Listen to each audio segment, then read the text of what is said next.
যেখানে মূল্যায়ন নাই যাওয়ার দরকার নাই, যেখানে আপনার ব্যবহার ভালোবাসার মায়া মমতার দাম নাই যাওয়ার দরকার নেই। দরকার হলে একা বাঁচেন একা চলেন, একা বাঁচেন একা চলেন। কারোর সামনে ভিক্ষার হাত পাইতেন না, যে হাত রবের দরবারে পেতেছে আজীবন সেখানেই পেতে যাব।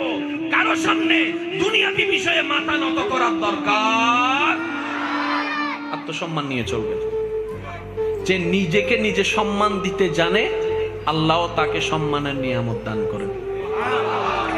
এখানে আরেকটা কথা মনে রাখবেন, কেউ যদি আপনাকে কথায় কথায় অপমান করে, খোঁচা দিয়ে কথা বলে, ইনসাল্ট করে, ওদের এই সমস্ত নোংরা জিনিসগুলোকে মনে নিয়ে মন ছোট করেন না। কারণ কি জানেন, সম্মান সেই দেয় যার গোডাউনে সম্মান থাকে। যার গোডাউনে সম্মানই নাই সে সম্মান দিবে কিভাবে আপনাকে?